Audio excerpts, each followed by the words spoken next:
चलिए क्लास मास में अंडरलाइन बाद में कराती हूँ, पहले समझ लेते हैं फटाफट से। आज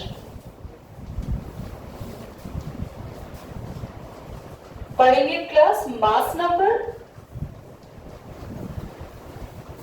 तो मास नंबर क्या होता है? Sum of protons and neutrons. Electron कौन बोला? इलेक्ट्रॉन कौन बोला भाई? हाँ, इधर देखो सभी। मास नंबर क्या होता है? ये ऑन है वीडियो? मास नंबर क्या है? Sum of protons and neutrons. Okay, और सिंबल ऑफ एलिमेंट कैसे लिखते हैं? जैसे मान लो आपका कोई भी एलिमेंट एक्स है, तो उसके ऊपर क्या लिखते हैं? और आपकी बुक के अंदर जो है वो ऑनलाइन करो एक बार जल्दी से, क्विकली, जल्दी से। Are you ready? The total number of protons, mass number वाले पैराग्राफ में, the total number of protons and neutrons present in the nucleus of an atom is called the mass number. It is denoted by capital A, इसलिए मैंने ऊपर ये लिखा है। Okay, proton and neutron present in the nucleus called nucleons. क्या बुलाते हैं एक साथ? न्यूक्लियॉन्स। ठीक है, चलो, दैट इज इट। अब हम आते हैं इलेक्ट्रॉन डिस्ट्रीब्यूशन पर। एवरीबॉडी, यही मैंने यहाँ पर मेंशन किया है। हाँ, सिंबल ऑफ द एलिमेंट, यानी किसी भी एलिमेंट का सिंबल लिखते हैं तो ऊपर क्या आता है? उसका मास नंबर, और यहाँ क्या आता है? उसका एटॉमिक नंबर। याद होगा, नहीं तो फिर से याद करा रही हूं। एटॉमिक नंबर रिप्रेजेंट करते हैं Z से, इसका मतलब है नंबर ऑफ प्रोटॉन्स, ठीक है, या फिर इलेक्ट्रॉन्स। और मास नंबर A से रिप्रेजेंट करेंगे, ये होता है प्रोटॉन प्लस न्यूट्रॉन। याद रहेगा आगे से? चलो, नेक्स्ट में है हमारे पास how are the electron distributed in different energy levels. So everybody, I am just reading out, you have to mark. अच्छा, अपनी कॉपी में ये भी लिख लेना, पेज नंबर 150 पर जो नीचे बना हुआ है ना, mass number, atomic number, symbol of element, है ना? नीचे बना हुआ है ना सिंबल ऑफ एलिमेंट, और उसके कॉर्नर पर ऊपर नीचे मास नंबर, एटॉमिक नंबर लिखा है पर्पल कलर से, वो भी लिख लेना। और जो कार्बन लिखा हुआ है उसके ऊपर 12 नीचे 6 लिखा हुआ है। कार्बन के ऊपर 12 और नीचे 6 मिला, जहां 12 लिखा है उसको लिख देना मास नंबर, प्लस 6 लिखा है उसको लिख देना। ये भी नोट करना है अपनी कॉपी में। कर लेंगे? कुछ क्वेश्चंस भी दिए, पॉज एंड पॉन्डर के, ये भी कराती हूँ, पर पहले हम यहाँ आएंगे। How are electron distributed in different energy level? The maximum number of electron present in the energy shell given by the formula 2n squared. n is the number of shell. बच्चों, आपको याद है मैंने पहले ही बता दिया था, K में 2 और L में 8 और M में 18 एंड फर्दर ऑन ऐसे होते हैं। ठीक है, तो building up of an atom पढ़ेंगे, उसके बाद हम लोग कंबाइनिंग कैपेसिटी यानी वैलेंसी के बारे में जानेंगे। वैलेंसी में इतना कुछ खास है नहीं। Isotope, average atomic mass and आइसोबर्स।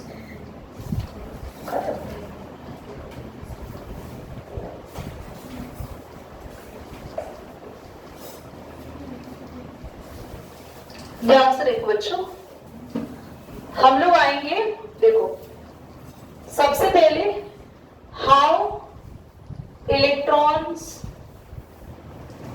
Field in shell. Shell में कैसे फील्ड होते हैं बच्चों? तो आपके, ये देखो मैंने कैसे लिखती हूँ, how electron filled in shells. Shells में इलेक्ट्रॉन्स कैसे फिल्ड होते हैं? आपके पास फॉर्मूला होता है, याद रखना, 2n स्क्वायर। फॉर्मूला याद रखेंगे। अगर n की वैल्यू 1 है तो कौन सा शेल होगा? K shell. K शेल सबसे पहला शेल होता है ना K, जिसकी n की वैल्यू 1। सेकेंड शेल L, जिसकी n की वैल्यू, फिर M, n की वैल्यू, फिर N, L की वैल्यू 4, n की वैल्यू 4। आप पहला शेल लेंगे जिसकी n की वैल्यू 1 होती है, तो नंबर ऑफ इलेक्ट्रॉन के शेल में कितने होंगे? Number of electron L shell में कितने होंगे? एल के लिए एन की वैल्यू कितनी रखेंगे? 2। के लिए एन क्या पुट करेंगे? 1। अब नंबर देख लो ना, पहला शेल है, दूसरा शेल है, एन को 2 पुट करेंगे, तीसरा शेल है, एन को 3 पुट करेंगे, तो एन को 2 पुट करो। 2 का स्क्वायर 4 2 ज़र। क्या आप बाकियों के लिए लिख सकते हैं? अपने आप कर सकते हैं। एम शेल क्या पुट करेंगे? एम शेल के लिए एन को जल्दी बोलो,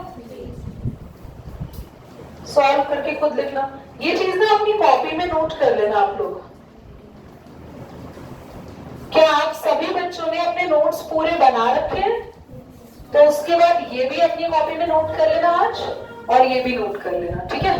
और उसके बाद ये अगर नोट करोगे ना आप लोग, तो यहां से कुछ लिखने की जरूरत नहीं है आपको।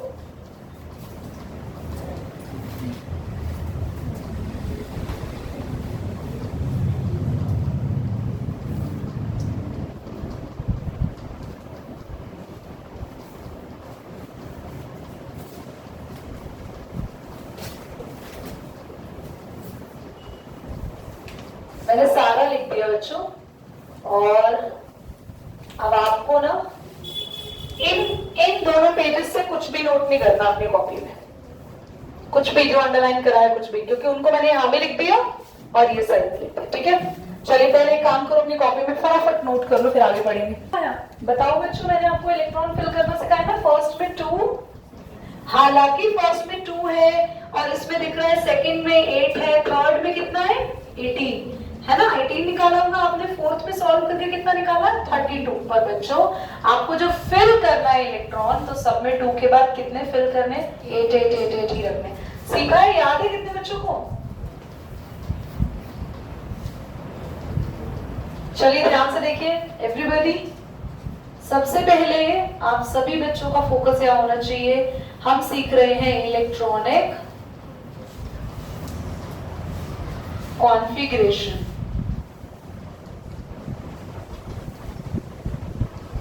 एग्जाम्पल 1 है सोडियम ले लो, सोडियम सिंबल Na। यार सोडियम का एटॉमिक नंबर कितना होता है? गुड। तो नंबर ऑफ इलेक्ट्रॉन्स कितने हुए? 11। एटॉमिक नंबर हमें नंबर ऑफ इलेक्ट्रॉन्स के बारे में बताते हैं ना, जितना एटॉमिक नंबर होता है वही नंबर ऑफ इलेक्ट्रॉन और वही नंबर ऑफ प्रोटॉन होता है। तो हम अगर इसको रिप्रेजेंट करेंगे, ये न्यूक्लियस आ गई, फर्स्ट शेल में हमने कितने बनाने हैं? 2, 2 से ज्यादा नहीं बनाने इलेक्ट्रॉन, 2, फिर 8 से ज्यादा नहीं आ सकते,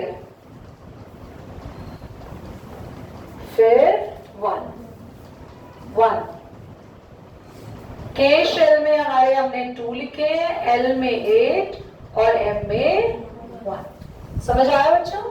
क्या आप प्रैक्टिस के लिए क्लोरीन कर लो बस एक, Cl एटॉमिक नंबर 17, ये कर दो बस 17 जल्दी से, और उसके बाद हम लोग आगे बढ़ेंगे। मैग्नीशियम, मैग्नीशियम का atomic number, Bharat quickly, Bharat, पूरे भारत की बेइज्जती है इसमें अगर आपने मैग्नीशियम का एटॉमिक नंबर नहीं बताया। आपको मैग्नीशियम एटॉमिक नंबर कितने बच्चों को आता है? Raise your hand fast everybody. आ रहे हैं? बहुत बढ़िया। 12। अभी क्विकली फर्स्ट शेल में कितने इलेक्ट्रॉन? इधर देखो, इधर इधर इधर, कोई नहीं लिखेगा, सिर्फ हम ऐसे डिस्कस करेंगे। फर्स्ट शेल 2, कितने इलेक्ट्रॉन आएंगे सेकंड शेल में? 8। 2 और 8 कितने हो गए नंदनी? 2 और 8 10, कितने बचे अब? टोटल इलेक्ट्रॉन कितने थे मैग्नीशियम में ऋषि? 12। 12 में से 10 यूज हो गए, कितने बचे? 2। तो कौन से शेल में आएंगे प्रीत? केएलएम एम था, थर्ड बोलते थे तुम एम, मुझे लगा पता नहीं एम फॉर मंकी कहां से निकल कर आ गया। Very good, everybody understand the electronic configuration. Heading डालेंगे बच्चों आगे, मतलब हेडिंग नहीं, बुक ही खोल लो और बुक में आएगा आपका आइसोटोप्स। आगे आइसोटोप्स अंडरलाइन कर लो जो मैं बोल रही हूँ, जो आपको अपनी नोटबुक में लिखना है।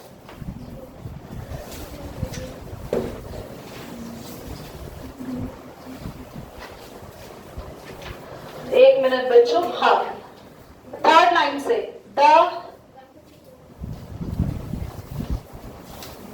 यार मुझे मजा नहीं आ रहा, मैं ही लिखवाऊंगी। जल्दी से अपनी बुक में लिख लो, साइड में जो अपनी कॉपी में नोट कर लेना या कॉपी में डायरेक्टली लिख लो। आइसोटोप्स की definition, the elements which have the same atomic number,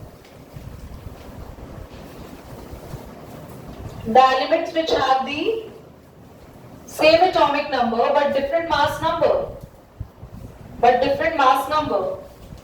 called isotopes. The element which have the same atomic number but different mass number. Everybody, hydrogen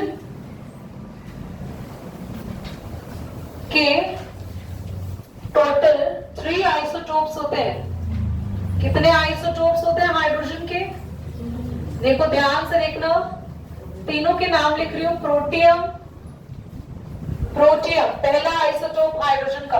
पहली बात, आइसोटोप है क्या, यहां से समझ में आएगा। सब बच्चे बोर्ड पे देखो, ड्यूट्रियम, ट्रिटियम।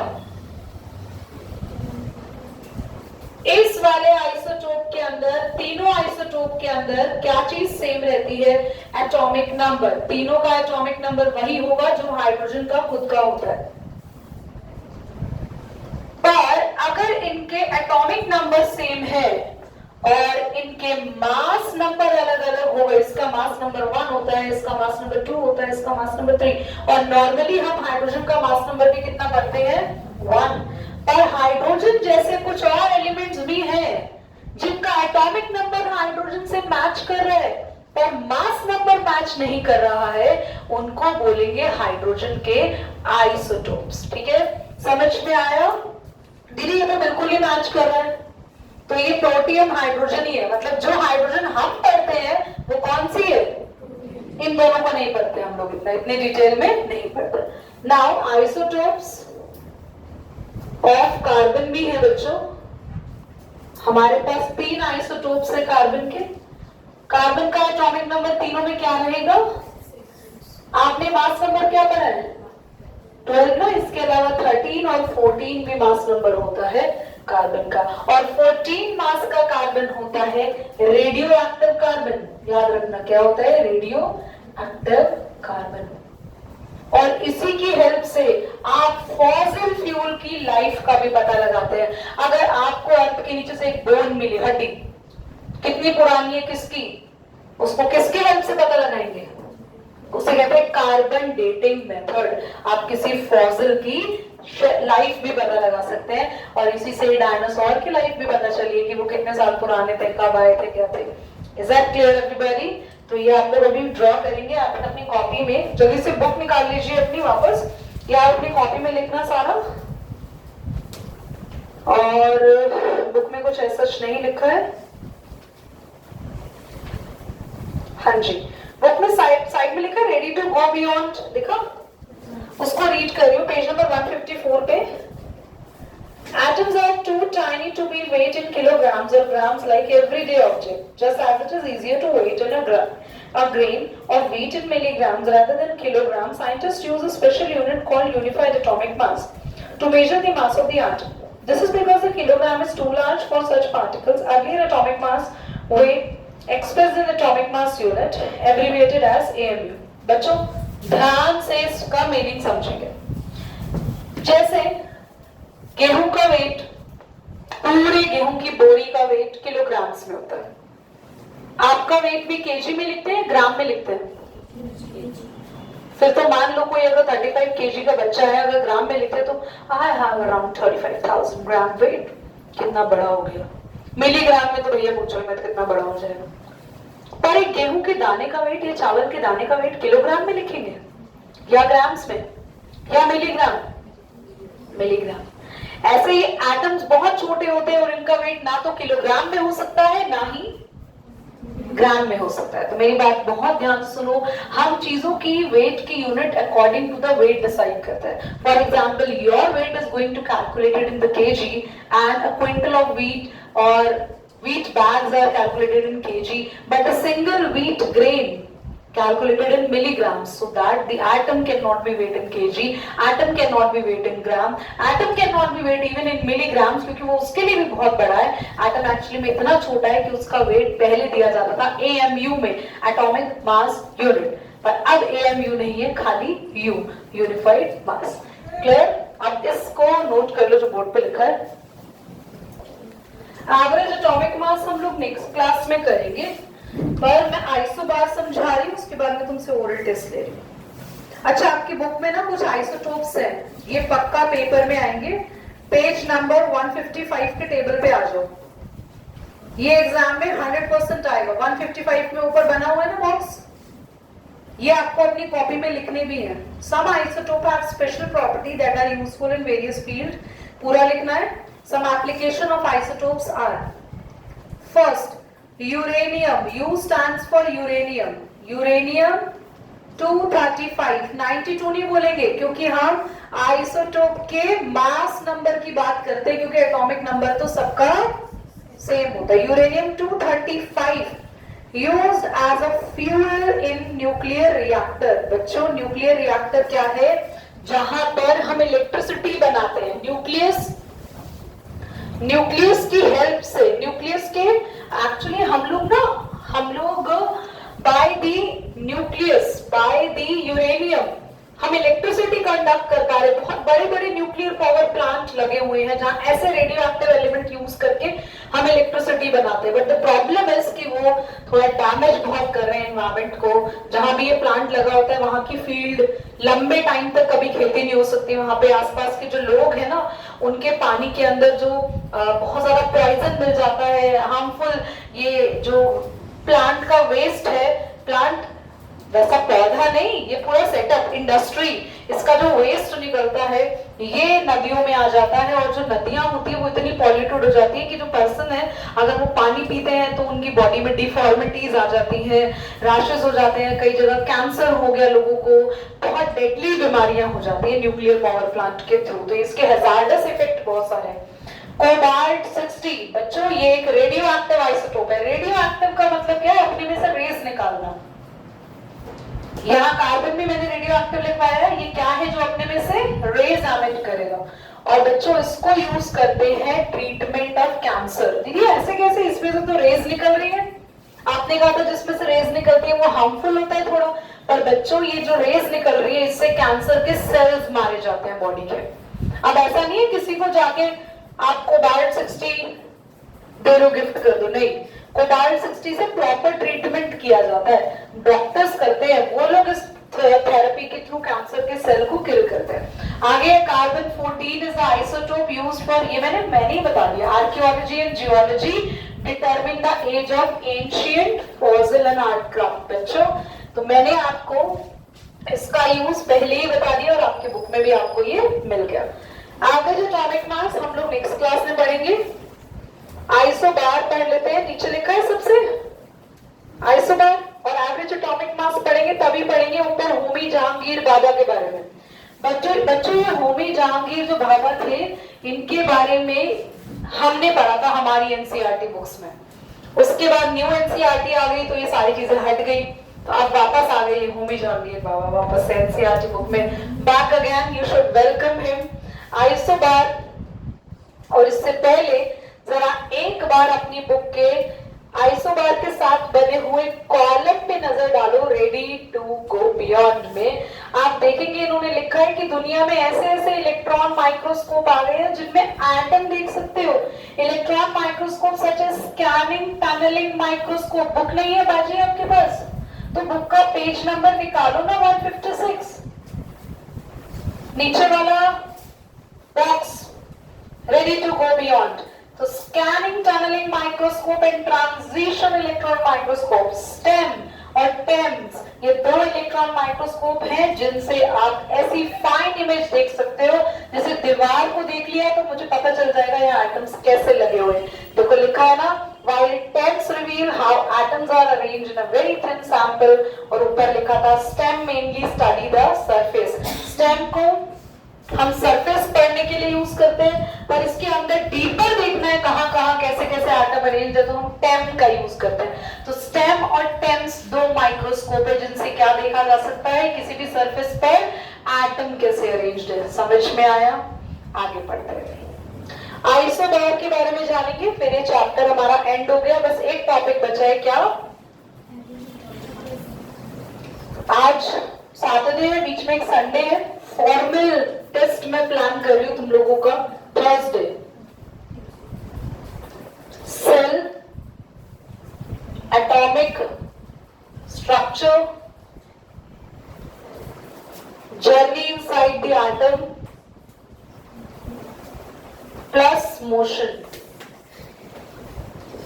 जिसमें से ऋषि कुमार, क्योंकि तुम्हारे स्कूल में तुम्हारा पेपर है तो तुम्हें सिर्फ सेल पढ़ना है और तुम्हारा सेपरेशन वाला चैप्टर आ रहा है मोशन, तो तुम्हें बस ये दोनों पढ़ने। हैप्पी? और you can ask your doubts on Tuesday. Thursday paper है ना?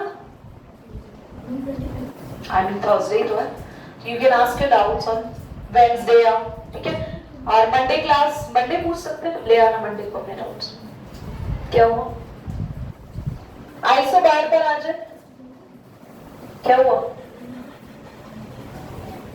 कुछ तो बात है, क्या कह रही है? चैप्टर कम करने को कह रही है ना बच्ची, वो मैं नहीं करूँ। Thank you so much for your good advice. हाँ यार, करा तो दिए कितनी बार, मोशन की प्रैक्टिस करा दी इतनी बार, है ना? इतनी बार तो तुमको मोशन नहीं हुए कि इतनी बार हमने मोशन कर लिया। और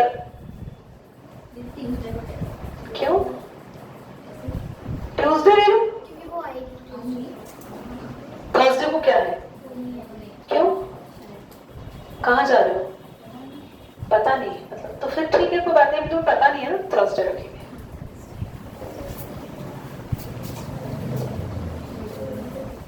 Let us consider three element calcium, potassium, argon. ध्यान से देखेंगे बच्चों, कैल्शियम का लिखा है एटॉमिक नंबर 20, पोटेशियम लिखा है ब्रैकेट में एटॉमिक नंबर 19, आर्गन लिखा है atomic number 18। Calcium, potassium, argon, ध्यान से देखो, calcium, potassium, argon, calcium atomic number, potassium atomic number, argon atomic number, पर तीनों का मास नंबर। तो इसमें क्या है?